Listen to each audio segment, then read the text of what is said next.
What's up, guys? And we are back yet again. Shoot it straight. We are back, and we're back ready to talk about some NFL. I'm not gonna lie, I've been itching to get back on here and start talking about some NFL. It sucks that we're finally getting back into the rhythm of things at the end of the season, but at least we can start to get back into the rhythm of things nonetheless. And honestly, when we started to talk about it, I was like, let's just start now. We might as well. Still got the end of the season and the playoffs to talk about, so still plenty of stuff going on. And then I was just telling G the other day, we let him talk in a second here, but I was just telling him the other day I'm excited for the off season as well.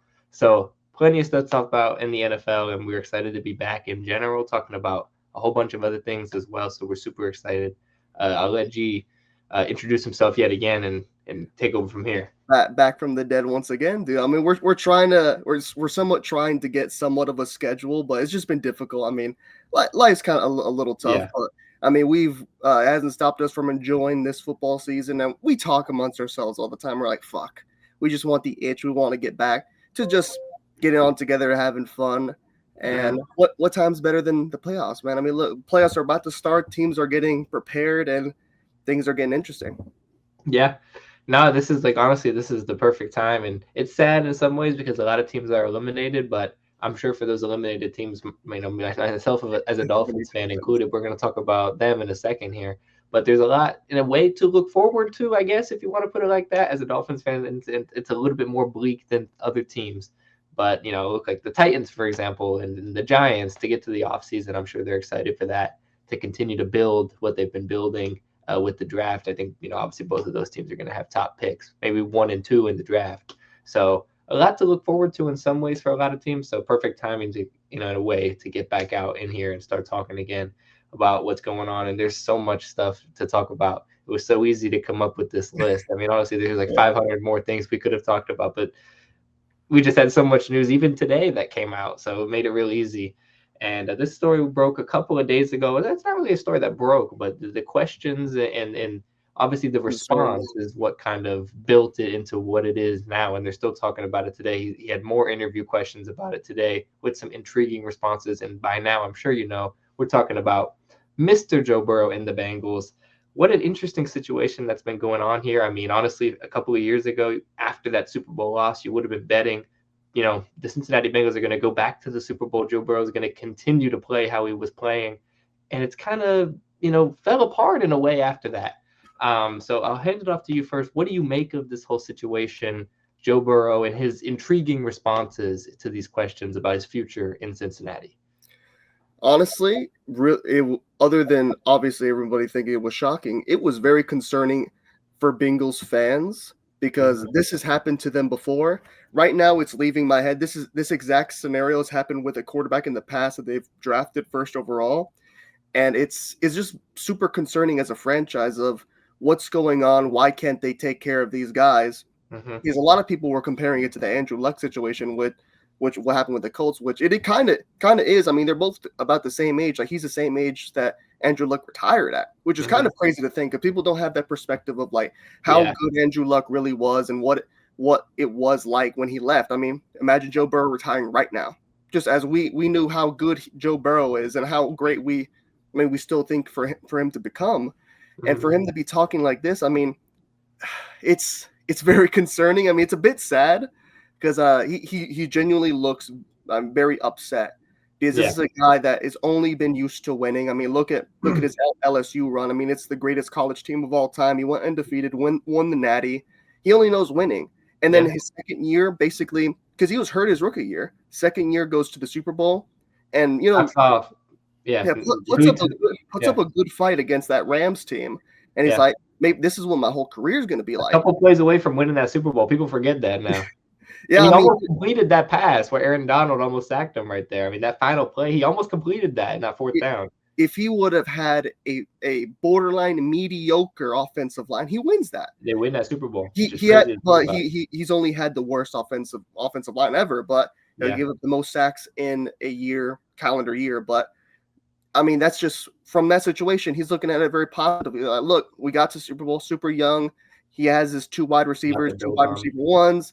I mean, look, we're gonna have time to get better, and we all thought they were gonna get better. I had them go. They obviously went back to the AFC Championship game the year after, but we thought, oh, they're always going to be in the mix. They're in the mix, and really, what is this going to be? Their second straight year missing the playoffs? I mean, that's insane, and you can see how that's You really wouldn't bet on that.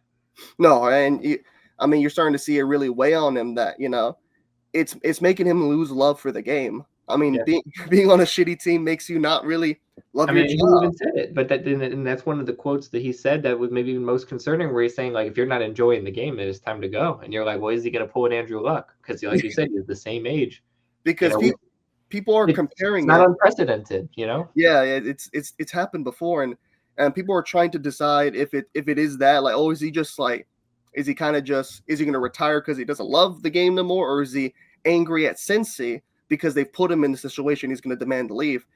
Yeah. I don't know. I'm not sure about much of Joe Burrow's character outside of like the football player, but Yeah. if he were to retire, obviously, I think nobody wants that. The game of football does not want that. No, we don't need that. There's so many. Well, no, that's the wrong phrase.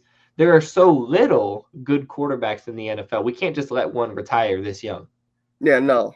We see a couple of these starters go out. You see how bad these backups are, and to be a backup, you have to be a top 64 quarterback in the league, and you see how bad they are. So and even there, when you look at the 32 starting quarterbacks, some of them are bad.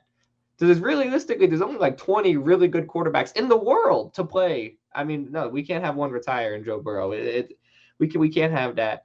But I don't really blame them in the sense, because Cincinnati, yes, they have built around them, but you got to build in the trenches. And I don't understand why teams don't focus on it more. I mean, I'm not saying they don't focus on it, but that's the number one thing. That's the most important thing. You look at dominant teams, where do they dominate? In the trenches. They're either going to have a dominant defensive line or a dominant offensive line. And if you're really going to be a really good team, you got to have both. That's what it comes down to ultimately. You can have the best quarterback in the world, but if you can't protect them, there's nothing you can really do. You're only going to be throwing screens and check downs, because that's the only thing you can do. You're going to be looking like Aaron Rodgers out there on Monday night against the Dolphins, where he's just throwing screens and check downs. And it works. And sometimes that does work, but that's only going to work for so long. You're not going to win the Super Bowl just doing screens and check downs. You got to be able to protect your quarterback. You got to be able to get those third and longs against those tough defenses. You're going to have to be able to, have at least somewhat there of a pocket. You have to be able to have something there for them. But, ultimately, that's obviously the biggest opportunity with the Cincinnati Bengals. And we can talk about the hypotheticals, but what do you actually think is going to happen because of this? Do you think that it's just going to be a null point? Like, where do you think this actually goes from here? What did you actually predict is going to happen? If I had to put the definitive answer on that, I think he's going to stay in Cincy. I don't like, they're fun conversations to have. Like, oh, where could Joe Burrow go? Because there's literally like only 4 teams in the league that would not be calling for Joe Burrow. Yeah, and I mean, they're fun conversations to have, but I just don't think. I mean, he's literally in his home state. That's where he grew up, close to family. Outside of football, I mean, there's not much more. I mean, better say he can be. He has his family there. He has his wide receivers since college. Mm-hmm. I mean, they've tried, like, since he had to be fair, they have tried, but they've cut corners at weird places. And look, some of it. I mean, Joe Burrow is not completely this saint angel that has no saying. Like, honestly, I don't think they should have re-signed T. Higgins. I feel like that's money that could have went somewhere else to better the team in other places, better that defense. Yeah. I mean, people wanted to trade for Trey Hendrickson. Maybe you should have listened to more of those. Get some picks for that and try and escalate that, change it around. Because when the problem is they're just so top heavy with all their salary goes to basically 3 fucking players. Yeah. The rest of it, you gotta sign minimums. You gotta sign these old vets. You gotta sign these young guys, undrafted guys. Like that. I mean, they could have the greatest defensive coordinator, and we value coaching so highly in this league. Yeah. But at a certain point, you're giving them not enough talent. And what are they supposed to do? I mean, they've tried, and it's just not working. And now Joe's in this spot. I think right now it's tough. Right now it's tough because he basically rushed back to come back to this team, just have a chance, have a sliver of a chance. Yeah. And after that Buffalo game, I mean, we saw that. It was that was something that was inexplicable. It was unbelievable. And it was purely his fault, and he knows that. Yeah. So I think you have to take into account that that's still weighing on him. And then you have the Baltimore game where he played awful. So he's kind of just in a down thing. I think he really needs the offseason to take time for himself, just to really think it out. And I just don't think he's going to come to the conclusion that, hey, I'm going to retire, or hey, I want to get out of here. Yeah. No, I think the Bengals just need this season to be over. They need this nightmare to be over and to move on to the next. But realistically, I'm in agreement with you. I think Burrow is strategically doing this. I hope to God that he's not going to retire. I mean, obviously, when you see these comments, it makes you think more and more, though. Like, he could do that. And honestly, it's not even as much as the comments as like the look on his face. Like, he almost looks really dejected. He looks like just different. Like, before, it was Joe Burr, the swag, like the hair, like he looked the part. Right now, he looks depressed. Like that, like he looks the part of depressed. That's the scary thing here with Joe Burrow. But realistically, I think that he's just saying this stuff and looking this way to put pressure on the Bengals to do something. He knows that this team has to get better. He wants to win. He is a winner, like you said, and the only way they're going to win is if they get better. They're going to have to do something. They're going to have to restructure. They're going to have to create cap, trade somebody. I'm not the general manager. I don't know exactly what they're going to do, but they need to do something. That's what Joe Burrow is saying, and that's what I ultimately think he's going to do. I don't think that he's going to force a trade or anything like that. At least not yet.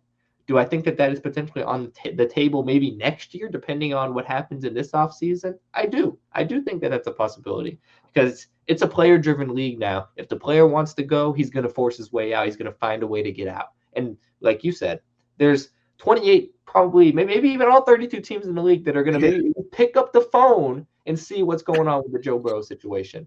Like, even if you got your guy, even if you got Patrick Mahomes, I mean, he just tore his ACL. You never know. Well, you're going to pick up the phone. I don't know about that, but like every team is going to want to at least know what's going on with the Joe Burrow situation. That's how elite of a talent he is. And there is even level. There's tiers to the quarterbacking in this league. I mean, obviously, to be a starter, you got to be one of the top 32, like I previously mentioned.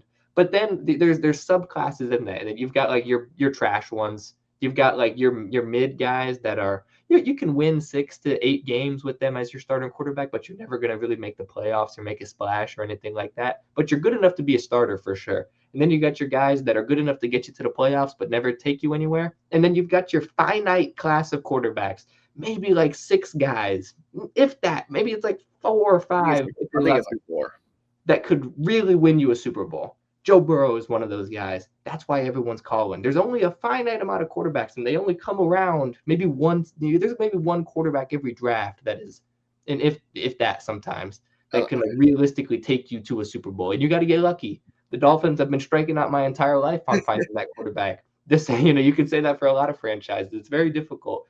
And when one of those guys is on the market relatively young, you go for it. So I think next year that's a possibility. Like I said, it's a player-driven league, and everyone's going to be picking up the phone. Hypothetically, if that does happen next season, or maybe even this season, let's just say hypothetically, let's look a little bit into the future. Before we move on to the next topic here, what's your favorite destination in your head in Dreamland for not Justin Jefferson? I'm already getting ahead of myself here. Joe Burrow, if you were to leave, maybe teaming up with Justin Jefferson. I was getting a little bit ahead of myself there. When this first news came out, there's 3 teams I thought of immediately, and there was a 4th one that was like, an outside shot, like a spicy one. My third favorite option was going to Minnesota. Get them giving up.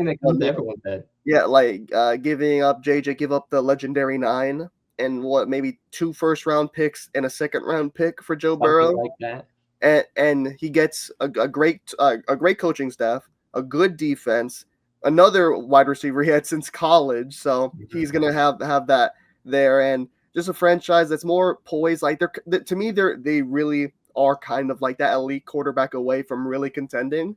Yeah. The other team I had third, Philadelphia. Like they're talking about benching Hurts, and knowing how Philly is, I know everybody knows Howie Roseman, one of the best GMs in the league. That's a move. You know that's a move he'd be willing to take. A ballsy move, but if anyone were to do it. Yeah, I mean, giving up Jalen Hurts and picks. I mean, they called for Micah from the Cowboys to try and trade for him. So they were going to pick up the phone. Yeah, there's nothing this team won't try and do, and I mean, God forbid that team. The only thing I don't like about the Eagles, coaching. I don't like Nick Sirianni, but And the that team, offensive coordinator right now too, yeah, obviously. the But offensive all Philly coordinator. fans are going to agree with us on that one. And with Joe Burrow there, I mean, it'd be hard to imagine that team. I mean, their offensive line with Saquon Barkley as well. I mean, And then that that's defense, that unbelievable. receiver core. I mean, Devonta Smith. I mean, at LSU and Alabama, but they're going to look damn good together. I can assure you that. But my number one has to be the Los Angeles Rams. Of course. Every time I think of that possibility, and people are like, well, Matthew Stafford. Well, it's based on that. Look, maybe Joe Burrow stays next year. Matthew Stafford's going to retire. I mean, he was thinking about retirement last season. So if they win the Super Bowl now, and Matthew Stafford says, "Look, let me call it a career," the Rams are still have that team. I mean, they're going to have a team that just won the Super Bowl hypothetically, Yeah. and that they have a great wide receiving core. They have a good young defense. I'm saying they have a young defense. Amazing coach. And then one of the best coaches in the game, Sean McVay, and he's so young. Sean McVay is one of the youngest coaches in the league. Pairing them with prime. I mean, I think that's a match made in heaven. I mean, that covers every box: coaching, good defense, an average offensive line. I mean, they have a good offensive line, good running backs. They have a good running back committee, and then obviously Puka Nacua, who's like in his third or fourth year. I mean, that I can't think of a better place. And then the other side of it, Joe Burrow in Los Angeles, in LA. I mean, that's already as it is. You go to LA, a big market like that, like things are gonna be better for him commercially. Yeah. One other team that pops into mind there is like a potential possibility where we talk about it. In my head is the Detroit Lions. Amon-Ra, Jameson Williams, Dan Campbell, and look, people are going to say, "What about Jared Goff? He's putting up great numbers." He put up great numbers last year. I'm going to be honest here. The whole Jared Goff thing in Detroit is very, very impressive to me personally because I wrote him off after his Rams stint.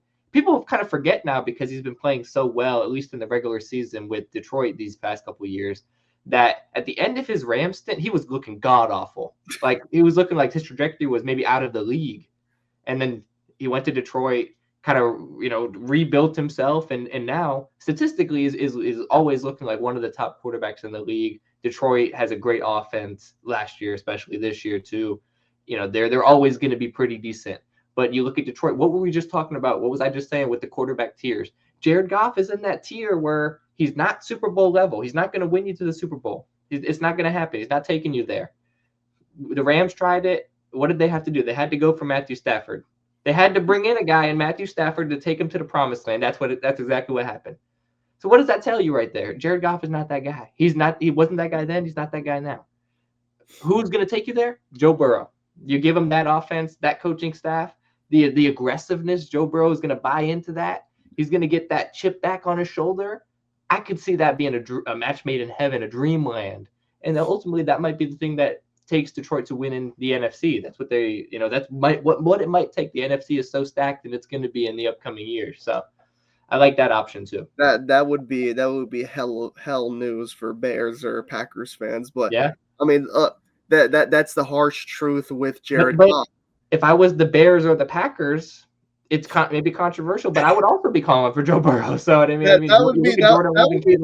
both pretty good, but are they Joe Burrow? Are they at Super Bowl level? Caleb Williams maybe still a little bit too young, but are you willing to part with Caleb Williams, what he could be, to get what Joe Burrow is now? Is Caleb really going to develop to what Joe is now? We don't know. He could. We see flashes, but then you see moments where you're like, you know what I mean? And even Ben Johnson sometimes doesn't really trust him. So, I got questions still with Caleb, even after the season where they've been winning.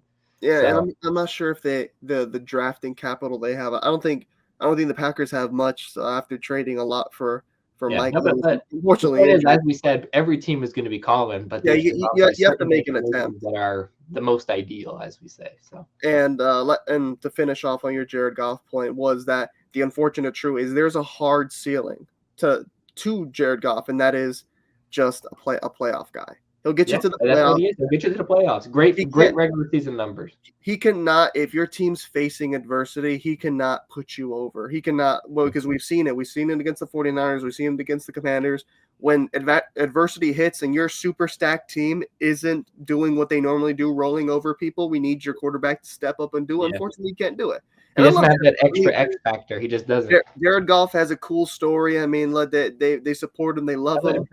But that's the hard truth. I mean, I can't imagine that Lions team getting any better shots than they had. I mean, you have the generational running back. You have that was the chance last year. You have the tight end. I mean, they lost to the Commanders. I mean, they lost to a rookie.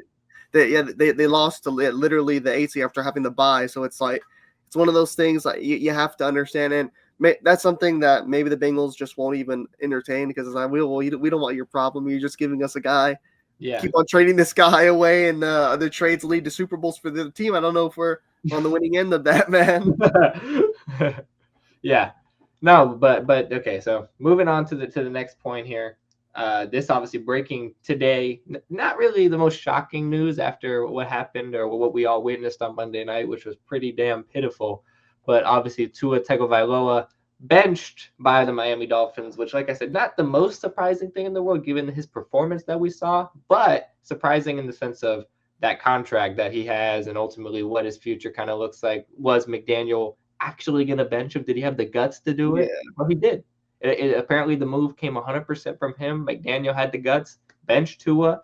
We're starting Quinn Ewers this week. I don't know what's exactly going to happen with that. I'll pass it to you first. What is your initial reaction to Tua being benched? And, what do you think about the Dolphins here going forward? Maybe even for the rest of the season, but even going forward and beyond, I think that's the real question mark here. What I think of your Miami Dolphins, dude. Yeah. It was surprising. I mean, when I saw it, I had to kind of double check. I was like, damn, they've really done like this is basically nail in the coffin. They're done with Tua. Yeah. And it's kind of, is Ewing's going to really be better? I don't think so, but what do they have to lose? They're at the point to where they're out of the playoffs. Really, they have nothing to lose. They're not playing for anything, so might as well play a rookie. And I saw he's an emergency quarterback. Like if Ewing's goes down, they're playing Zach Wilson. Yeah. So it's like, no, they're shutting Tua down. And I mean, it's hard for me to say that it's not completely shocking because I've never thought Tua was good. I mean, even when he was having those when that year where they beat the Broncos like by like 50 points or some shit. Yeah. Where they're having this freaking no greatest show on turf part 2, but for Miami it's like I didn't fall for the magic trick. I mean, it's like a kid watching a magic show and thinking it's real. It's like, no, this isn't real. Like he's just from the eye test, he doesn't have the poise. He doesn't have that type of like, that next moxie to really get you to that next level.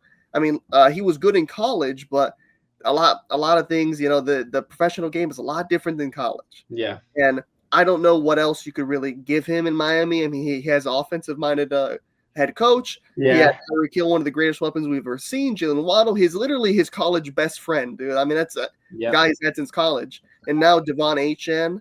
And Miami's defense is awful. I mean, it's been awful for a while, but it's just been more clear that he's not the guy. He can't play in the cold. His record is awful in the cold. Yeah. And that's just for a professional. That just can't happen. No, it's impossible. I don't know what they're gonna do. It kind of seems like it's gonna have to be like a Russell Wilson situation when he was at the Broncos. Just gonna have to cut him. Yeah, you have to let him go out the door and go back in the draft. Maybe see if you pick up a kid that's good. But I mean, it's not looking great. That contract is just awful, But it's just awful, man. It's just a lot of teams get put in this situation. That's something that's tough because the other contracts that I immediately think of are the Jordan Love and Trevor Lawrence one. Like you're put at this spot to where, look, your quarterback's pretty good, but it's time to pay him now. Is he going to take that next step? But the thing you have to pay him like he is going to take that next step, and he might not. And he might not. And with a lot of quarterbacks, I mean, even Brock Purdy, when he got paid, it's like, oh, I mean, what are the 49ers? Are they actually going to pay him? teams get put in this spot to where it's like we don't have anything else. I mean, what are we gonna do? We have to. Are we just gonna start over? But Yeah, we just gonna start over. a loaded roster, you know. Like, is he gonna take that next step? And they just have to cross their fingers and hope for the best. Yeah. But most of the times, I mean, with Tua, I just knew it was a pure system thing. But realistically, who else were they gonna? What else were they doing? Not like they had some young rookie on their bench. Like, well, really got hope in this guy. It's more like, look, he looks good now. Maybe these things could be worked out in time. He'll get better in the cold. He'll start, building up this type of, play smarter. But it's just not, and it's come to an end. No. Look, there's so many different ways you could talk about this. There's so many things I want to touch on, but first I want to just talk about Tua himself, because this is in a lot of ways a sad day as a Dolphins fan, because this is the official end, I think, of the Tua era. It was a good run. I remember watching the draft on my couch with my parents, celebrating when Tua was drafted. I remember campaigning for him to be drafted by the Dolphins before the draft and saying, no, I want him over Justin Herbert, even over Joe Burrow. I was like, Tua's the guy. I really believed he was the franchise guy. So it's sad in that sense. I mean, I have a Tua jersey, for God's sake. So I really did believe he was the guy. But I want to touch on Tua here, because I think this is ultimately the end in a lot of ways of his NFL career. Maybe he can be a backup. Maybe he can, teach some younger guys in a veteran role type of thing, and he can stay in the league for a little bit longer. But that's really the best he can do. Like a Russell Wilson now, where he's playing on the Giants, but he's not even really playing. He's just kind of there. That's really the best he can kind of do, I think. His NFL career is done.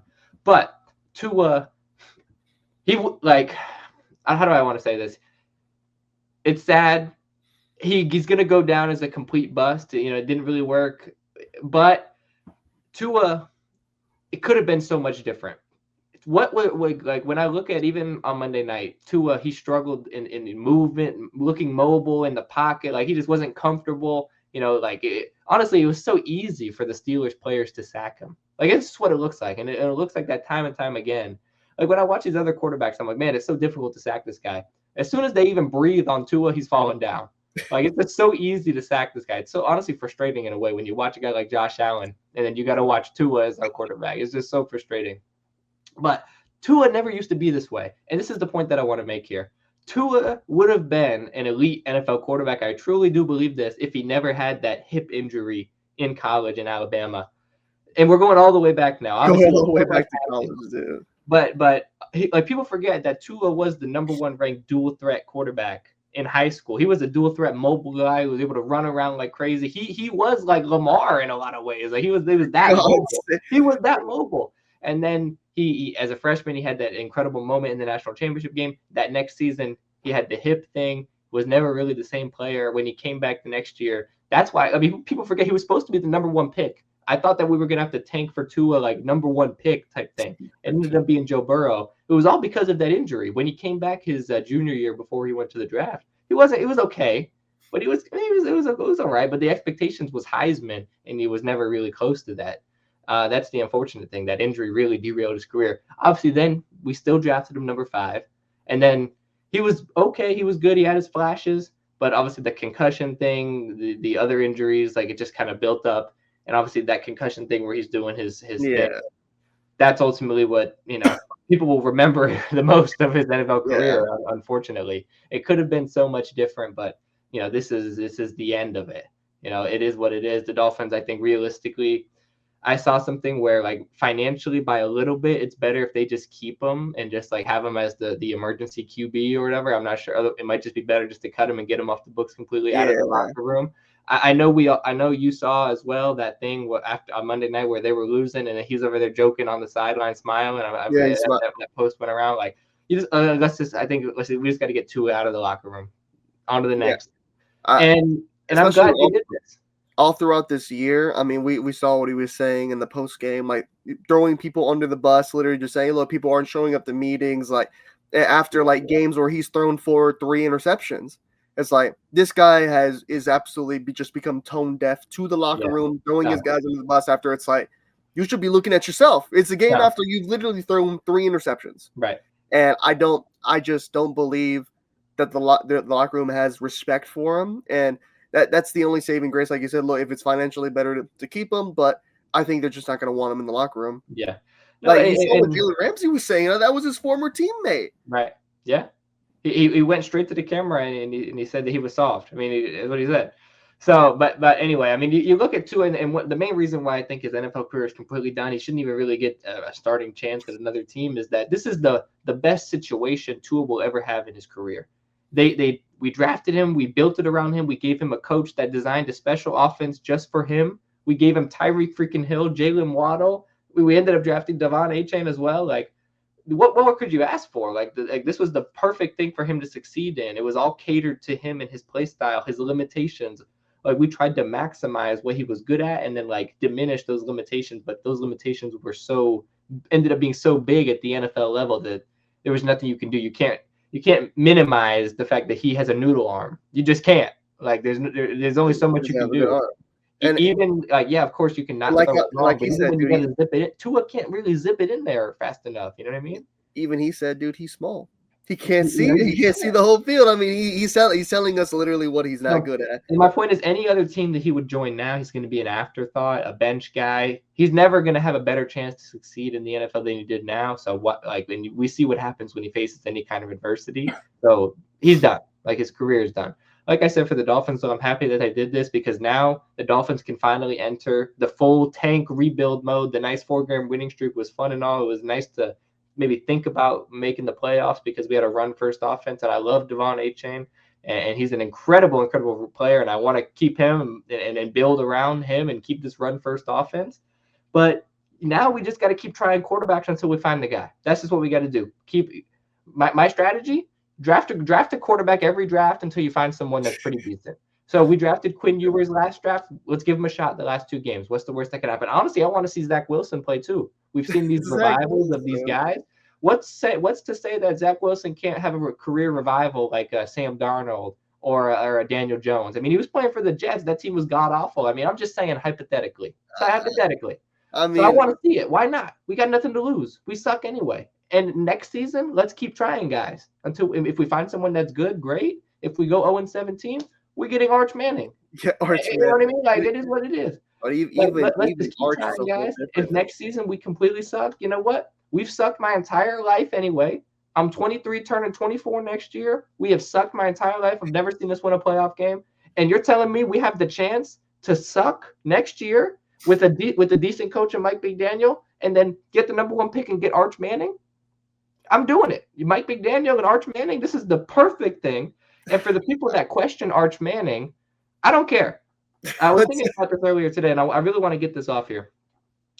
The Dolphins have drafted so many quarterbacks in my life, and they've all sucked. And they've been trying to draft franchise guys, even the guys that have been half decent when you think of like a Ryan Tannehill, or even we had slight success with Tua, but we never were able to get over the hump.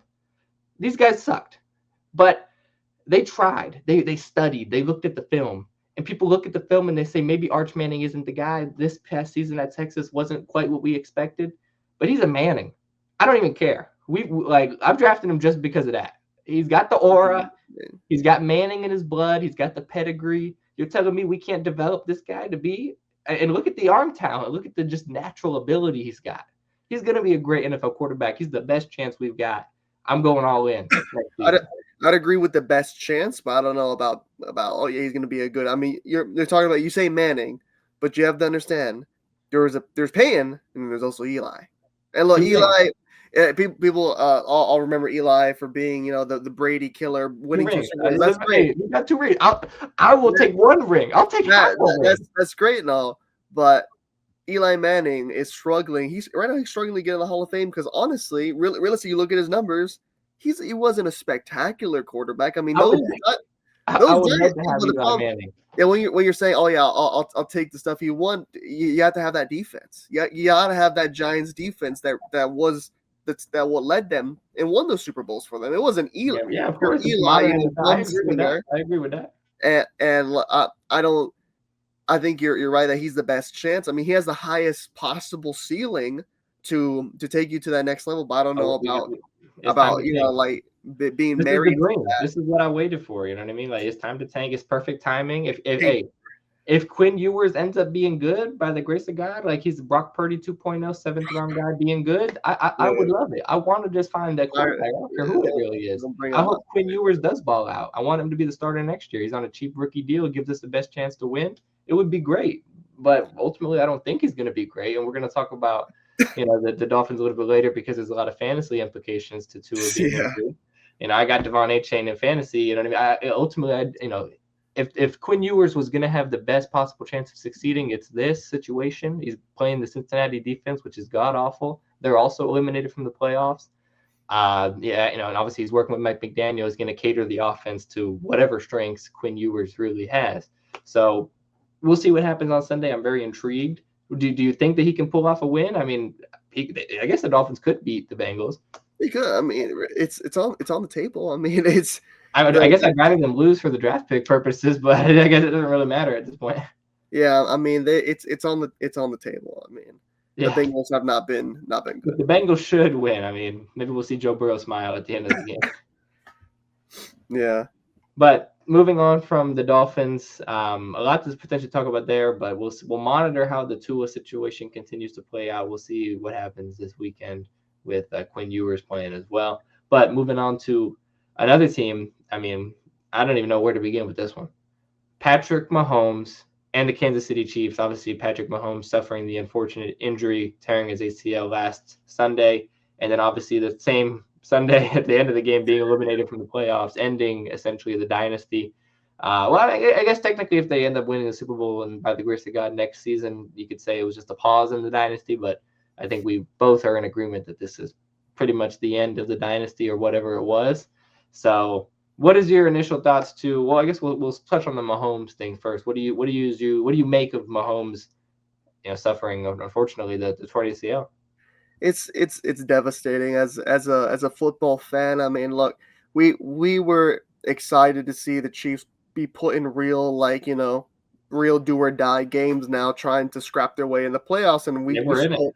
we spoke that like, dude, they beat the Chargers, they got a real chance. And if they go on a streak, dude, and they get in the playoffs, I'm just not betting against that team. And I this season, even though they've been so up and down, I just haven't ever really bet against them. It's because that guy. It's because of Patrick Mahomes. And to just fully basically turn the knife and just fully kill them, that they lost the game, and then now they've lost Patrick for possibly a majority of next season. A lot of people are very optimistic that Patrick's gonna tackle this, that he's gonna really attack rehab. It's like that's something you don't really want to rush back from. I mean, that Patrick should be taking it as easy because this team needs to do a lot of fixing. Now, this team had major issues that Patrick was covering up by his excellence, and we're going to see that. Like, I don't think they're going to beat the Tennessee Titans, and they're literally one of the worst teams in the league.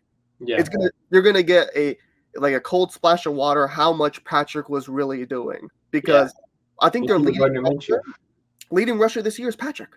They have no run game. They literally cannot run the ball. They have a decent passing game, but their offensive line is shot to hell. It's not good enough.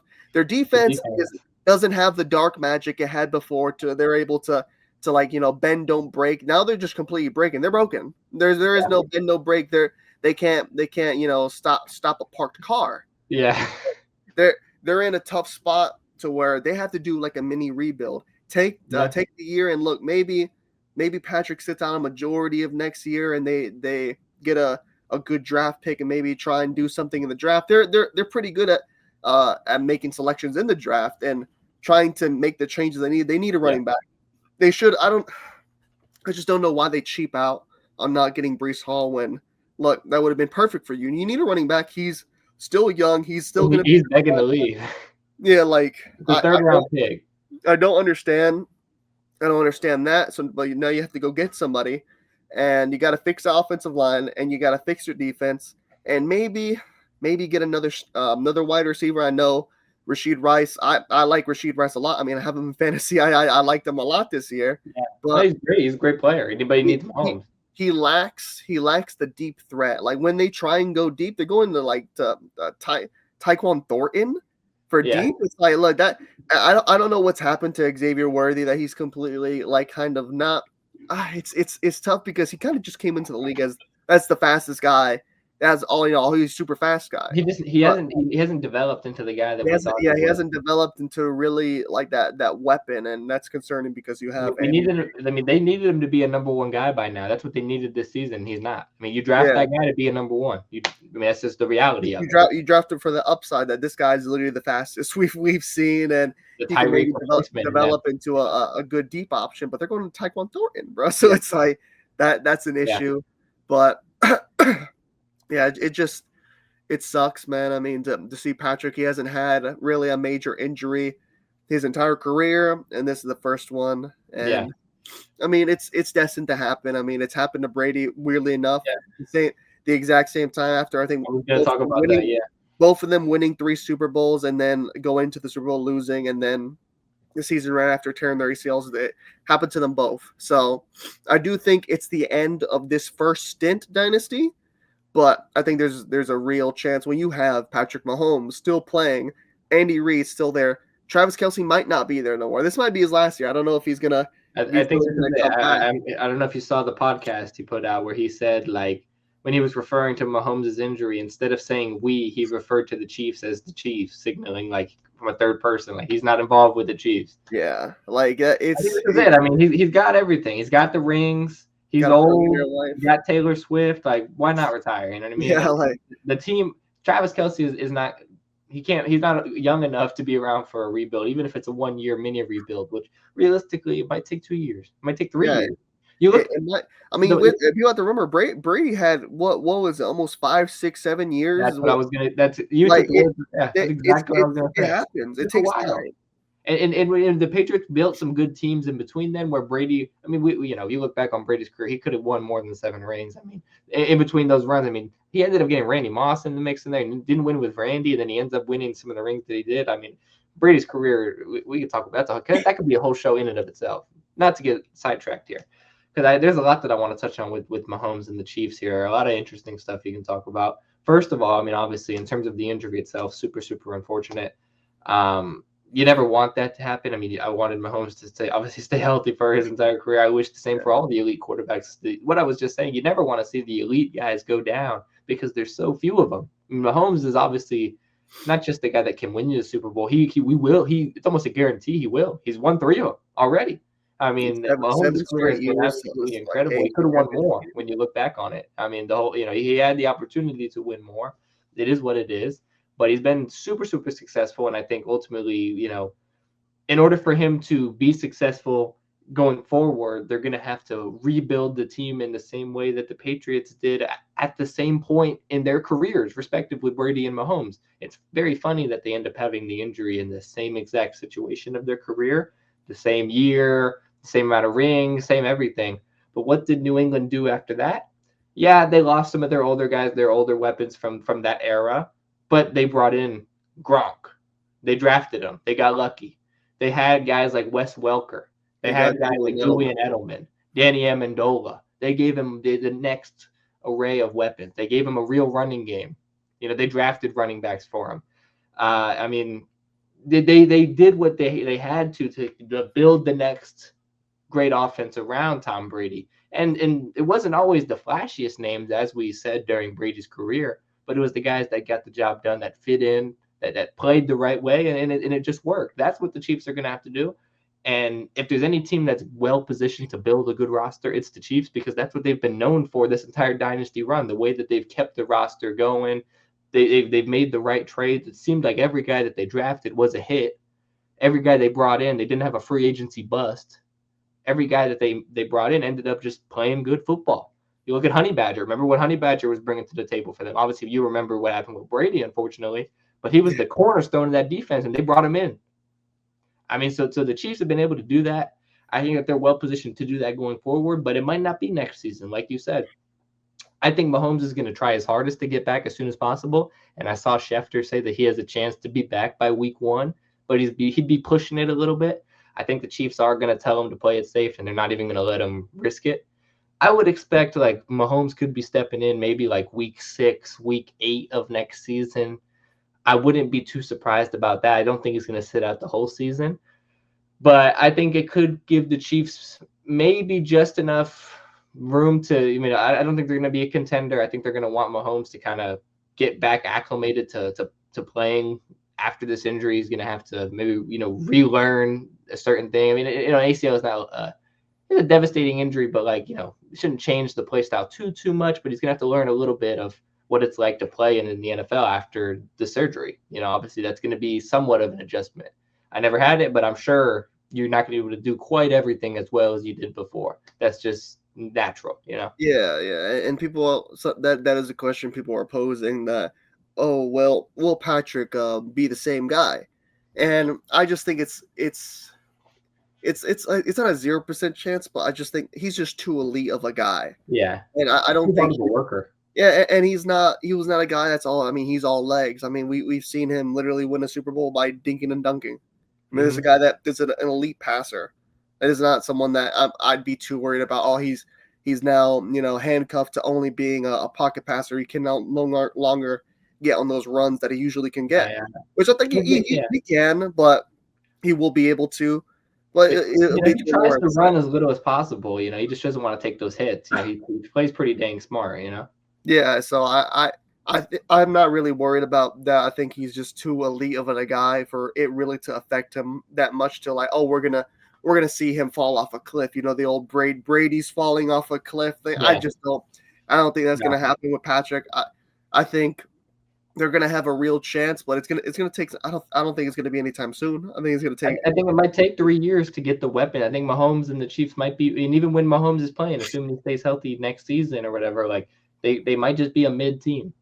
That just might be the new reality for them. But they're going to need to draft right.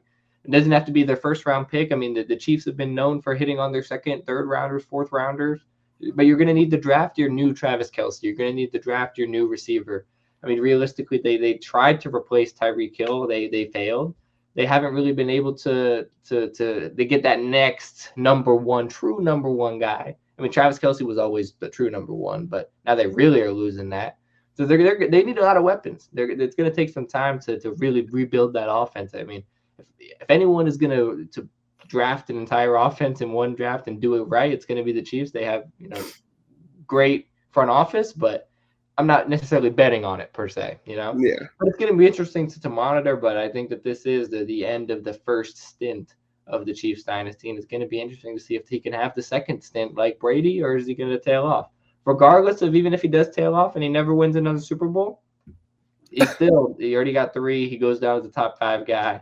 It is what it is, So, yeah. But if he really wants to be the GOAT, he's still got some work to do. So we'll see. We'll monitor that. Obviously, we have one game. Well, by the time you guys see this, will be today. But for us, it's tomorrow, Thursday Night Football.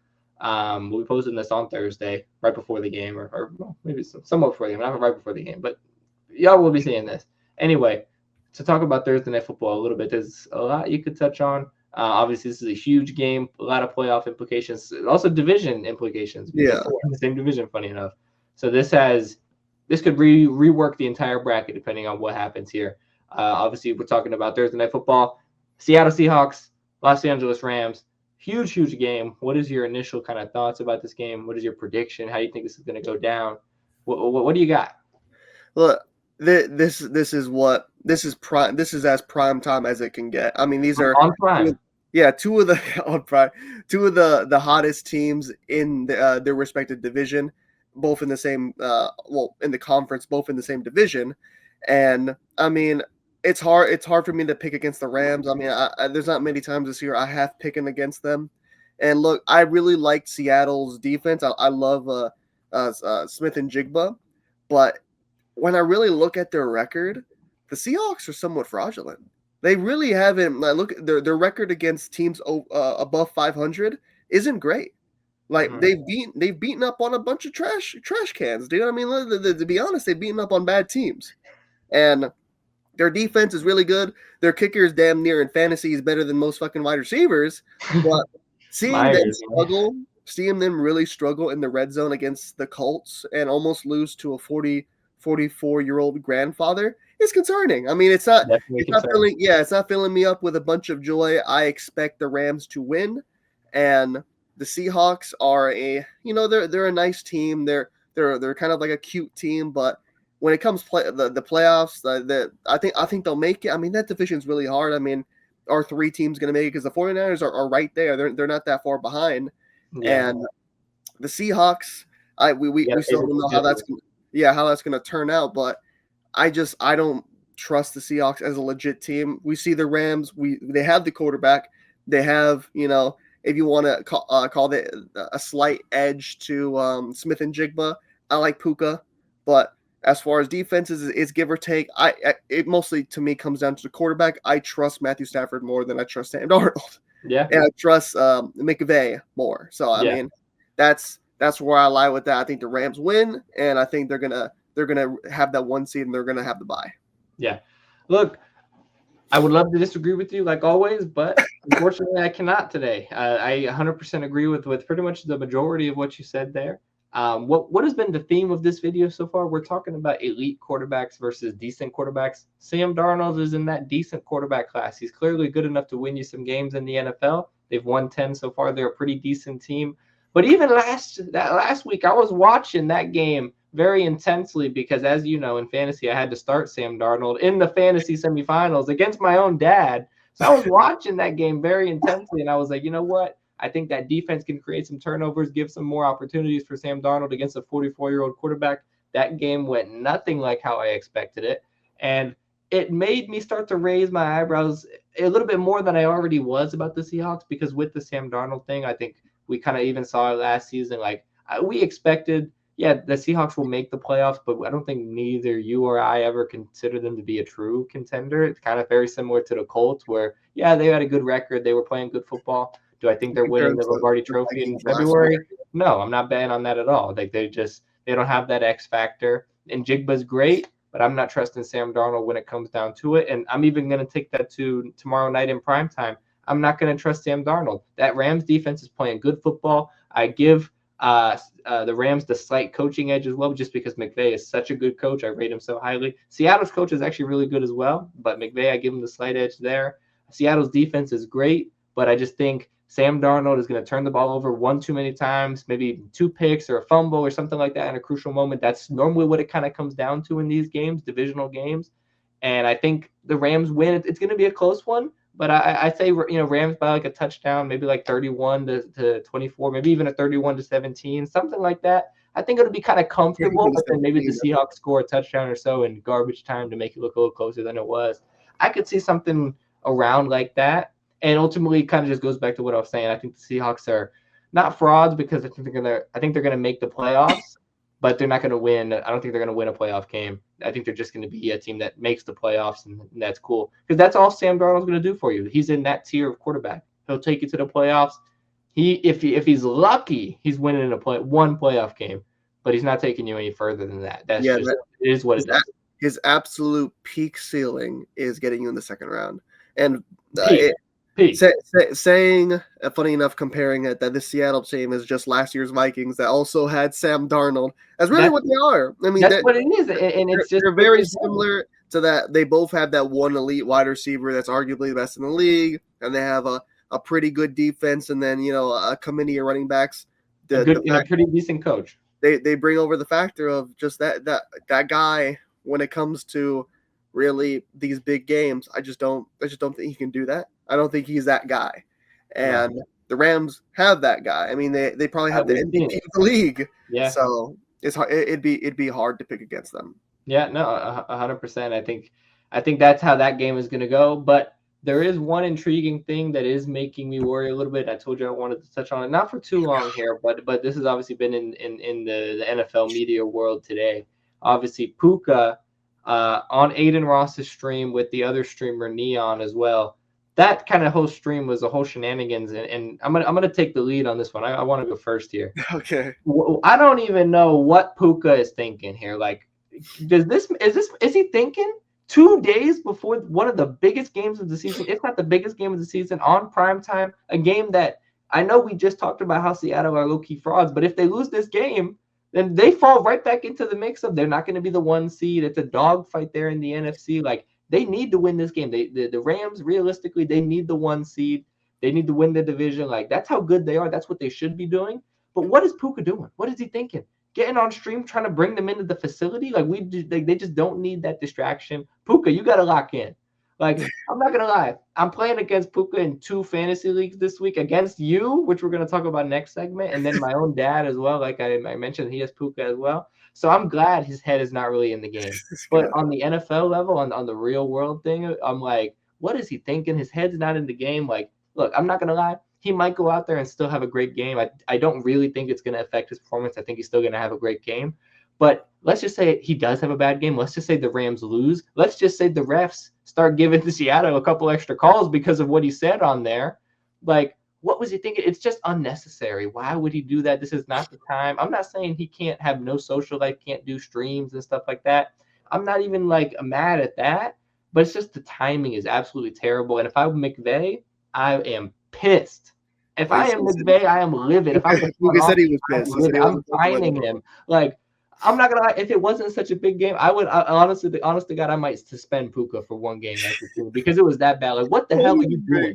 2 days before the game, want to bring them into the facility? What are you thinking? Like, if this isn't the Cleveland Browns. This is the Seahawks. It's a 10-win team. Or 11-win team. What are you thinking? Yeah, it was kind of mind-boggling. I can understand Puka can see a beneficial thing. I mean, look, he's on my team. I've had a stern talking with Puka about this thing. I need him to show up. I need him to deliver for me this weekend. I hope he does it. But looking at it, I can see how he can benefit, personally from, getting on these streams in front of these younger kids, in front of these guys. But he was majorly overstepping. McVay did have to check him. Yeah, look, Puka, you're one of the best in the league. We love you, Puka, but hell no.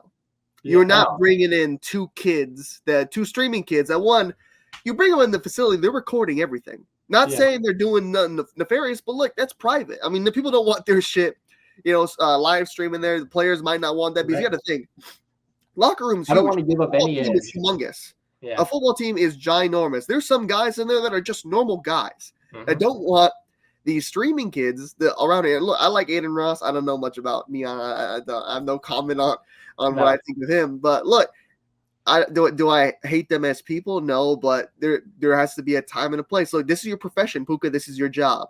You can't just I can't go to my job and bring my buddies in and say, hey, look, just come in the back, guys. I'm gonna show you around. Have a good time. Like there has to be a time and a place, and you understand this is a profession, especially with a coach like McVay. Like, hell no, that's something coach. And good on McVay because he needed to put that in the dirt. Like, absolutely not. Like that's not necessary. They're in a point to where they're trying to win and they're trying to stay, like you said, stay locked in. And I mean, even further on in that clip, it didn't fill me with too much joy of him saying, "Oh, after we get this one, it's fine. We'll go to Vegas. We'll go from LA to Vegas to Miami." I'm like, what the fuck? What are you doing? Like, look, man needs some PR training because I don't know what the hell you're talking about. He's lucky he's a great player. He's pulling Antonio Brown. The shit. Always the wide receivers though. They always got to be doing some stupid shit. You know what I mean? Like, it's always the wide receivers, man. But Aiden Ross wanted to do a celebration. I was like, okay, now as soon as they saw the celebration they wanted him to do, the PR called. It must have called him and said, "Hell no." Hell no! Is that's the one people you can't make fun of, dude. You can't even if Aiden Ross is one, you can't do that. And he's young. I mean, Puka's still. I mean, he's a young guy. I mean, he's almost close to our age, so it's understandable. It's funny because like he feels like he's older, but he's still developing into what he is, and that's why he's going to be a threat to years to come. But I hope he stays healthy, and I hope everything goes right for him. But just got to start making some better decisions. And, this team has Super Bowl aspirations. You got to keep the eyes on the prize, stay locked in, stay focused. That's the last thing that I want to see from my star wide receiver. Them before the game on the stream, bring. I guess it's not. Like, you can do that in the off season with much confidence. Off season, it's fully all to go. If you want to do whatever you want, if you want to be on a even if it was a normal week, but it's a short week, big game, huge game on prime time. You're Puka. You got to go out there, and that's the thing. If he don't go out there, he probably knows it too. He needs to go out there, and I hope he doesn't do this, but he needs to go out there and get 152 tutties. He's the guy. Devontae Adams is out. He needs to show up, and he needed to show up even before this. But especially he wants to he wants to fuck around and bring Aiden Ross and Neon into the facility. Like, what the hell are you doing? You're gonna do all that stupid stuff? All right, on Thursday you better go ball out.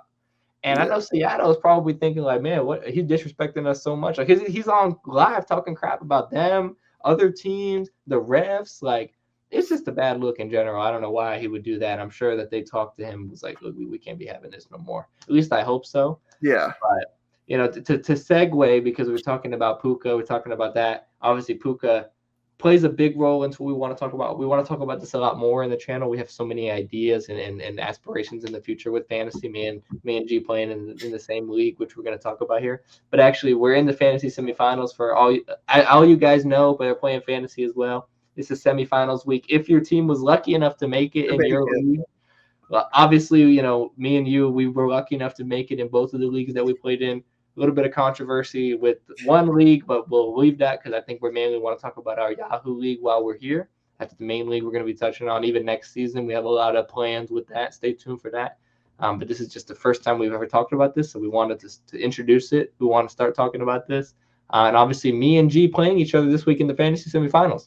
The first time we've ever like played each other in the playoffs. We've done fantasy for what, I think 4 years now. Your team sucked. You missed a draft one year. It was a whole thing. Yeah, I missed now you're finally taking it serious. Like we're both locked in. Like it's a real thing. And I'm not gonna lie, like before we really get into it, this league has been so much fun this year. Even between ESPN and Yahoo as well, I've had so much fun playing fantasy this year. I'm so excited for next year to even like maybe get in a third league or something like that. I really want to play more fantasy. We have a lot in the pipeline that we've been throwing around ideas to what because we want to try and involve anybody that wants to watch us, and that to me it's super fun to talk about fantasy with other people, just to see who they draft, what's your team starts questions, because look, it's interesting to get perspective on everything. I mean, right now we're in an 8-team league. We're going into a 10-team, so a lot of people might already be, you're in an 8-team league, that your team's going to be fucking stacked, which look, my team is great. I'm a great GM. What can I say? But yeah, it's going to be a lot more fun to have more guys in it, get a little bit more competitive, and we're going to try and make some fun content out of it just to make it more interesting for ourselves, and hopefully it makes it some interesting for anybody that decides to watch. Right. Yeah. And obviously, jumping straight into the season. So obviously you guys don't have too much context about our teams or what we have. I'll talk through my team a little bit here, and then I'll let you do the same. Of like a little bit of like a team preview for the team week breakdown, like who I think is going to ball out, who I'm considering like switching out and stuff like that. We'll talk through it. Obviously, it doesn't give any of us any competitive advantage to know these things about each other's team, so it doesn't really matter. We can talk about it even though we're playing each other. And I'm also gonna edit a photo of the team. So I was gonna say, yeah. So while I'm talking about my team, you'll see my team at least for a second here, and then when G's talking, you'll see his team as well. So anyway, my team, as you guys will be seeing on the screen hopefully by now, Josh Allen, Teteroa McMillan as my wide receiver, Michael Wilson as my second wide receiver, James Cook, Devon Achane, Brock Bowers, Devonta Smith, Breece Hall, Chase McLaughlin as my kicker for now, Houston defense, and then this is my bench that I'm rocking at the moment, but I'm always picking up guys from the waiver wire. I try to be the quickest one. As G knows, I'm always trying to be the quickest one to pick up the next guy that could be good, because I'm desperate for flex options, honestly. Like if one injury here, or honestly, we're going to talk about it a little bit, but I potentially want to switch out some things, obviously. But my bench, Rico, Rome Odunze, who knows what's going on with that, Bill Merritt, Marvin Harrison, who honestly we'll talk about in a second here, but I hope he's out for the week because Michael Wilson is my main guy. Yeah. Michael Carter, who I just picked up. Luckily, I got him this week in the waiver wire. Got him. And then Jawar Jordan, the backup Texans running back. If Woody Marks and Nick Chubb are both out, he's going to be projected 2.88 points. I managed to snag him. And then I just picked up my nun guy just in case Swift ends up being ruled out this week, because apparently he's out this week, or he might. Well, not obviously, but he might be out this week. So we'll see. If he doesn't play, then my nun guy is going to be the guy who starts for me this week. But I don't think that's going to happen. But just in case, I picked him up. But my main concern this week going against G, I mean, you'll see his team as well here. G's team is absolutely stacked. I helped contribute to his team being stacked. I made one of the worst fantasy trades in history I just barely was able to make it this far because I got lucky and picked up good guys on the waiver wire like Michael Wilson, who ended up being a wide receiver 1. But I traded away Puka to this guy during that time when he had the When he ankle. was hurt, yeah. When And he was who did I get? I got Brian Thomas Brian Thomas and Jr. I ended up getting Brian Thomas and somebody else, but it wasn't like near the compensation that I Bro, could have. was it Roma? No, it was Brian Thomas Jr. and Somebody else who not, I ended up trading, I know. yeah, it's someone you don't have anymore. But yeah, I remember that. I think it was Cortland Sutton, wasn't it? Was it No, I Cortland? wasn't his son. I never had son. I'm sure we could look on the transaction thing and Yeah, find it. when you keep talking, I'll find it. But yeah, so you can search for it so we can at least give them some context. But I did help contribute to the monster team that he does have, which I'm definitely frustrated about in some sense. But also, I wasn't quite sure if this was going to be a re-aggravating injury for Puka. You got to remember at that time, it wasn't actually looking good. That injury looked pretty rough. And yeah, Brian Thomas was struggling at that point in the season, but I always kind of believed in the Jags, and it's funny now that they're doing good now. But I was like, the Jags should be pretty good. Liam Cohen is a good QB guy. I thought Trevor Lawrence would figure it out, and he is now. And now Brian Thomas is actually playing good, funny enough. But that's neither here nor there. But I do have a chance to beat G. Obviously, I'm only projected 6 points below, but it's gonna take a hell of an effort from the guys. Josh Allen playing the Cleveland defense. He could drop 30. He also could drop just a 15 and beat them 31-3, like we kind of saw last week when they lost 31-3. You never really know what to expect, but I think Josh Allen should beat his projection, which is exactly what I need. McMillan, I am concerned about. Obviously, he just came out on the injury report today. But I assume it's the biggest game of the season for them. So I assume he's going to play. And I just pray to God that Bryce Young can find him the ball because last week he was mid. Well, not even mid. He was pretty trash last week. So I don't understand because Bryce Young, like McMillan is your guy. You got to find him the ball. You got to get him more targets. He needs to be involved in the offense. But Carolina has been very questionable at best this season. And obviously I have Rico as well, who I would love to see more involved in that offense. But I'm not going to lie. My main start-sit question that I'm realistically considering here, obviously, if Marvin Harrison, first of all, if Marvin Harrison Jr. does play, I have a huge dilemma because do I start Marvin Harrison? Do I start Michael Wilson? Do I start both? I don't even really know. So I just pray to God that as of right now, Marvin Harrison still has the heel thing. So I hope that he doesn't play. I think you found the trade. I did. Okay, what was it again? So it was for Jake Ferguson because Brock Bowers was hurt. We didn't know about Bowers. Travion Henderson and Brian Thomas Jr. So actually, that was actually not a bad trade for Tony Pollard and Puka Nacua. And I ended up trading Travion to get that package that I got, which ended up saving my team because we had to trade with Xavier's account, which was the whole thing. That's why I'm excited for next season because there's going to be no like credibility issues with the league or anything like that. But that's neither here nor there. We're just making the content for now. It's a fun semifinal matchup. But my main concern when I look at my team, my flex positions are weak, and then Brock Bowers.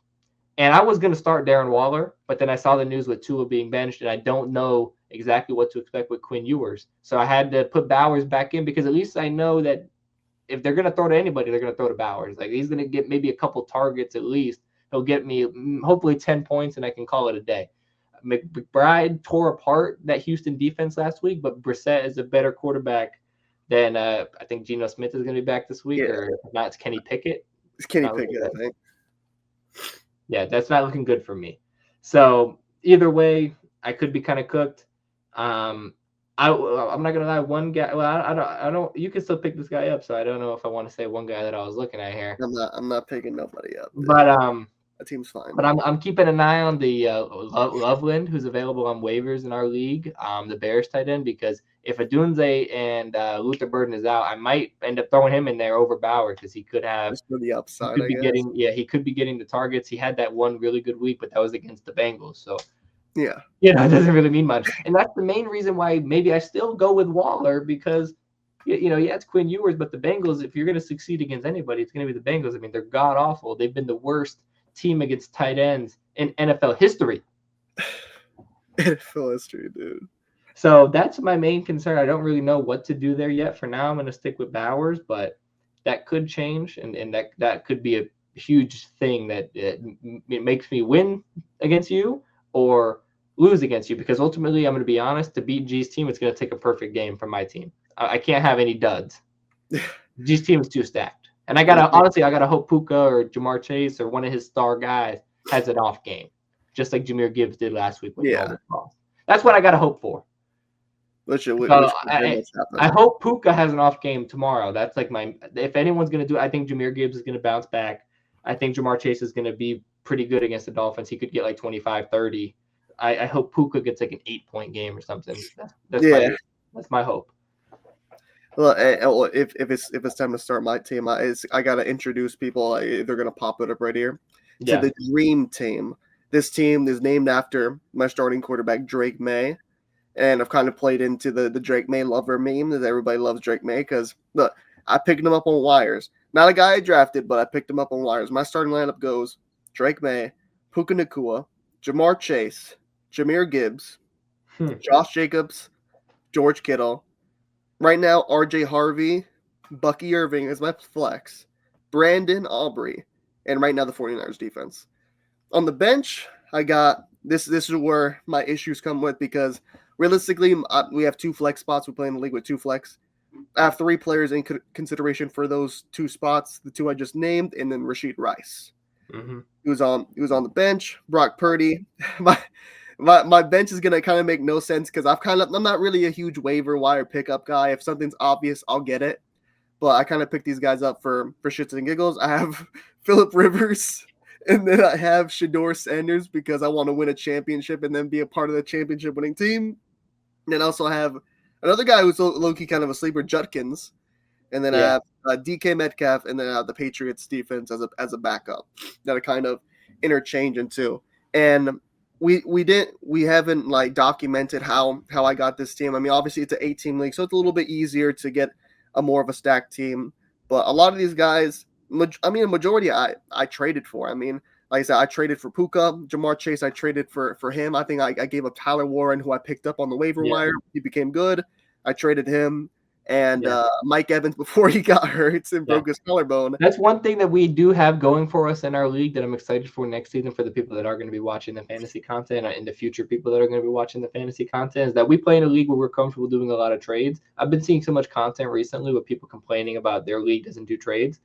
Once I committed to doing trades, honestly, it was so much fun. It shakes things up. For me, I need to get more familiar with all the guys that we have in our league. Me and you have talked about that privately. But especially once we get that rapport, it's going to be so much more fun, and we are comfortable doing trades. I also traded for a lot of my lineups, and I won some trades, and I definitely lost some trades. It is what it is, Jamar Chase, another guy I traded for. Jahmyr Gibbs, I drafted. He was my first-round pick. I drafted. Josh Jacobs was my second. He's my third-rounder. I drafted fucking Brian Thomas as my second rounder. I'm glad I was able to flip him for Puka.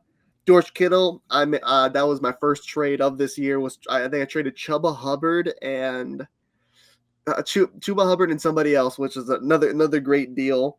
R.J. Harvey, I picked up off waivers. Yep. Bucky Irving, I trade this one. Okay, I think out of all my trades, this is one of my favorite ones. I traded Alvin Kamara for Bucky Irving, and I think that was you. Was it you? That was with me. And then I ended up flipping Kamara into the other deal, which it ended up working out for me. But obviously now, and that was right when Bucky had the whole depressed scheme. Yeah, because people are gonna be able to do trading Alvin Kamara for Bucky Irving. I mean, obviously the people you play with. I mean, you must not know. We didn't know he was gonna play or not. Like it was a genuine concern. I mean, it wasn't that long ago, so everyone will remember. But also we had kind of talked about already flipping Kamara and the other so it ended up working out. So I got it fair, and my package ended up being fair when you really look at the full package. But yeah, I mean, I do wish now that I would have kept Bucky, but the Bucks have been pretty garbage. And last season, Bucky almost cost you the game. He almost cost me a lot. Like as stacked as my team may seem, I literally won last week by 4 points. I was down, Brandon Aubrey, by the grace of God. I was down 100 points. Like I have the graph of the entire week. Literally, don't know how my guys. That just shows the heart, and that starts up from the coaching staff. It's just a winning organization. Just an organization that doesn't quit. I know my team has heart. We're down 100 fucking points, and they're able to have that bounce back. So having Bucky. He has hopefully a good matchup against Carolina. I think I'm gonna give him the nod.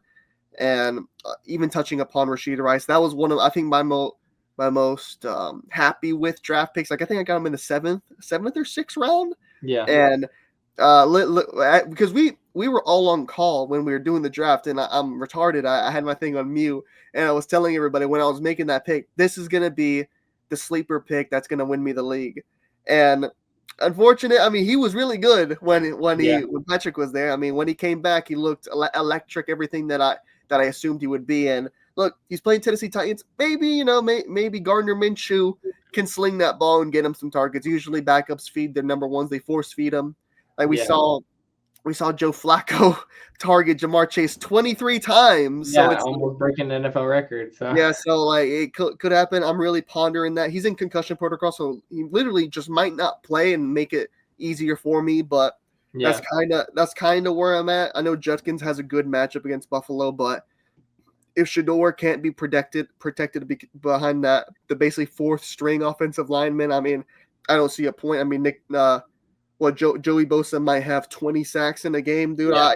That's not what I'm counting on. So I feel comfortable with this team. RJ Harvey, even if he plays shit, he seems to always kind of sneak a touchdown. I know Sean Payton loves the fucking guy, so kind of leaning towards that. I told you to start him last week, and it almost cost you the game. But I know Sean Payton loves RJ Harvey, so that's why I was, if anyone's gonna get that chance in the red zone, it's gonna be that's the floor for RJ Harvey is he can have a trash game, but he's still gonna get a touchdown or something like that. He's still gonna find a way. He's gonna scrap you 10 points minimum, something like that. I was excited to see RJ Harvey next year continue to build on that. And Josh Jacobs is questionable, but he's always kind of been questionable. He'll sit out a week of practice just to load manage to get him ready. Yeah. And I made the mistake benching him versus the Broncos because I thought, well, Broncos best defense in the league. I think they're gonna kind of tone it, like kind of lock in on him. Completely wrong. He has literally his second best game of the year, which almost cost me a fantasy. It made me sick, but I have him in. The guy that I'm desperate to get a bounce back game, and that's kind of worrying me, is Jahmyr Gibbs. Because we've seen the pop. I think Jahmyr Gibbs has the most points in a single game this season. I think he scored 54 or something like that. Like, it's glorious. It's great when it happens, but he tends to do it against shit teams. He tends to do it against teams that are awful, that can't really stop the run. And Pittsburgh, they're good. I don't think they're like what he was going up against before that. I don't think they're like Green Bay. I don't think they're like the Chargers. So I think he's going to get good chances, and hopefully he breaks that streak of, because I can't really do another 9-point game. I can't do that. Especially when we play in a PPR league. Like, look, throw him some catches. Like, I've seen him line up in the slot. Like, look, just throw him the ball a little bit. But that's where his value really comes. I mean, part of his value really comes from, Yeah, and that's the one I'm most worried about. Yeah. The most optimistic guy, if I'm looking on here, that like really carry this team, like be my highest scorer, I would say I'd probably say Puka. I think even though we're just talking about Chase for you, that's who. I mean, I think that he could obliterate. With Joe Burrow being depressed, I don't know. I don't know. But if there's any game where the Bengals are going to bounce back and they're going to rip a team to shreds, it's going to be against this Dolphins team, against Quinn Ewers, and also who knows, maybe he throws. Is it in Miami? In Miami. Okay. The weather is probably going to be great, but who knows? Quinn Ewers could fumble the ball a couple times, could throw a couple picks, give the team good field position. Those type of things. If you make it easy for Joe Burrow and Jamar Chase, they're going to take it. You give them an inch, they'll take a mile. That's how good those two are when they're firing. And the Dolphins defense last week, Aaron Rodgers just torched them up. They've been okay on the season. During the win streak, they were okay, but they were beaten up on some shitty teams, as we know. Aaron Rodgers, I can't say Grandpa Rodgers anymore because we got a real grandpa in the league now in Phillip Rivers. But 42-year-old Aaron Rodgers just ripped him to shreds and was looking like discount double check Rodgers again. But that Steelers team is nothing incredible. So when you look at Joe Burrow and Jamar Chase, even though they've been bad on the season, those two in particular have not been bad, but the Bengals, if a team have been bad, I think that they have a chance to obliterate the Dolphins potentially, or it could at least just be a shootout. Yeah, I mean, I think Puka, to be honest, I could see tomorrow Thursday Night Football being a low-scoring game. So that's why I think Puka has the biggest Yeah, Matthew Stafford's going to be force feeding him the ball because Devontae is out, or I think Yeah, he's going to be out. I mean, Devontae's out. as of now, he's doubtful, so it's pretty much 99% confirmed he's going to be out. I'd be shocked. I mean, given how I'd be bad shocked that if injury even looked, if he suits somehow up. I doubt that he be he in any shouldn't more than play. He deep shouldn't play. play, even though it's not. This Yeah, is not necessarily a must win. Like they'll still make the playoffs. Like sit him out. Like that's too bad of a looking of an injury, and they should be able to still have the firepower to win even without him. But I could see it being a low scoring game. I could see, but you know, sometimes those primetime games, even with two good teams, are trash. It's a low yeah. scoring. It's like a 16-13, and Puka only gets 3 catches, like out of 6 targets or something. I would be fucking gobsmacked if he gets only 3 catches. I remember at the start of this year that he was averaging like 10 catches a game, and I this Rams offense just looks unless Matthew Stafford gets hurt or something. Dude, I really just don't think. And we've seen receivers Okay, eat the Seahawks. Marvin Harrison Jr. when I had him, best game was against Seattle. Brian Thomas Jr. his best game was against Seattle. so the But last Puka played Seattle earlier in the year. I'm looking at it now, week 11, and he dropped 14 fantasy points, and that was actually his lowest on the year, second lowest on the year, besides the fact that the game when he got injured against Baltimore. yeah, So Seattle does have a good defense. If there's anyone that can kind of limit him, maybe saying single digit points is a stretch because Puka's still that guy. But if I can hold, or not, I mean not me he personally, can hold. if Well, they no, can hold Puka to like 15 fantasy points or less, I'm taking that 100. I'm taking that and running to the bank with it. I have to hope some of you guys underperform projections, even if it's just by a tiny bit. I got to root for that. yeah, I mean the only person I'm really worried about is Devon Achane on that side. It's like he could have literally a field day being, but my hope is his numbers when Tua doesn't play with him are literally single digits. They're not even double digits. So kind of hoping for that. Like I need to realistically, like if I'm breaking down, like I need the James Cook and Josh Allen stack to have another good game like they did last week to build on what they did last week. And James Cook obviously trying to catch Jonathan Taylor in the rushing yards list. So he's going to have, financial incentives he's fighting for. I think he's going to be having every reason to try to run like hell, to run all over the Cleveland Browns. And even if the Browns defense can get some stops, I think, is Shador going to be able to move the ball like that and build some consistent drives to keep Josh Allen off the field. I'm not going to bet on that. So I think the Bills should be able to win that game by, at least a couple touchdowns. They should be able to drop like, I don't know, at least 28, 30, 35 points on them. That should be plenty of time, an opportunity for Josh Allen to get like a rushing touchdown or whatever. If Josh Allen can drop me 25 and James Cook gets me 20, I'm not even saying 30 like last week. If he gets me 20, I'm taking that. And I'm just hoping that Devon Achane can get like a 30, 35-point game with Quinn Ewers maybe spamming him the ball in the check down. yeah, check Maybe, down if Bengals are an atrocious defense, I think McDaniel, even with, all Quinn Ewers got to do is hand the ball off, and our offensive line has been doing pretty good protecting for the run. So I think Devon Achane should have some wide open gaps, and he's fast as hell. So if anyone can burst off some long ones against this Cincinnati defense, it's him. That's what I'm kind of hoping for. But if I'm going to lose this week, I think what it's going to come down to is those flex positions. Devonta Smith has been having a rough couple weeks, and then I got Breece Hall in there right now, who's got Brady Quinn, I think his name is, or Brady Cook. Brady Cook. Brady Cook. You got Brady Cook starting, but that's what I was saying. Like if I'm looking at a start sit thing, I got Devonta Smith, Breece Hall, Rico Dowdle, Marvin Harrison if he plays, and then Michael Carter, who I just picked up. Yeah, the most projected points is Breece Hall and Devonta Smith, but sometimes you can't go based on the projections. Sometimes you just got to know ball. Sometimes I'm tempted to start Rico against the Bucks. Yeah, the volume hasn't been as high. Yeah, Chuba's been getting a little bit back into the offense, but I think Rico can drop a 15-point game against the Bucks, get a rushing touchdown. These are two teams fighting for their playoff lives, and yeah, they were both pretty ass, but it's two ass teams going against each other that are pretty decent. I think we could see a high-scoring game. That's what I'm hoping for because I also have McMillan.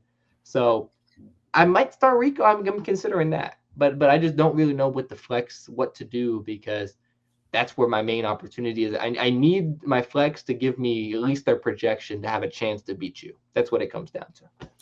We'll have to see. We'll have to see about that. I don't know. So, I don't know. Do you, I mean, I'm assuming that you're pretty confident. Yeah, I mean, I think I'm projected 57%, but really we know You're now projections don't. 54, 46. Yeah, we don't, those don't mean too much. I mean, we gotta go into the game tomorrow as a big decider and how it might go. But look, sometimes it might come down to literally defenses and kickers. I mean, last week it literally came down to three of us came down to one player, and we all had a Monday night sweat. So it's gonna be interesting. We're gonna have to see. It's gonna be fun, but I hope Yeah. the dream team can take me to the promised land and we can win our first championship. And we'll be here and we'll be back on here to recap what transpired ultimately. And I don't know exactly when the next video we're going to record is. Maybe it will be before Sunday, maybe after Sunday. I'm not quite Hopefully sure. not 3 months from now or 5 No, months. it's not going to be at least that long. So we might be, we'll either be here to talk about what happened on Thursday night in the next couple of days. I'm not exactly sure, but you guys will be hearing from us from sure at least next week to recap what happened in the NFL in general and all that kind of good stuff. So a lot of exciting things to look forward to from this channel, from us. I'm super excited to get back into it. It's only going to get better from here. Once we kind of continue the rhythm, get the schedule back.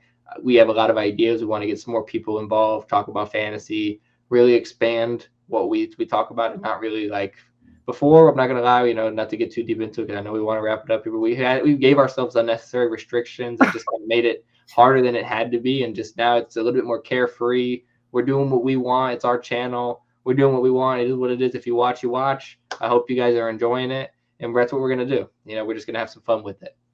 Yeah, I mean, we just wanna talk about some ball. That's it. So I'm excited to be back into the rhythm. We'll be talking again.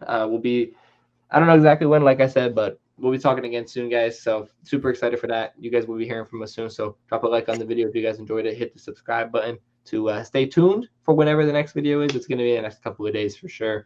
But anyway, guys, to wrap it up, I'm Zach. I'm G. And we will be seeing y'all again soon for the next video. Hope you guys enjoyed. See y'all. Peace. Oh, fuck.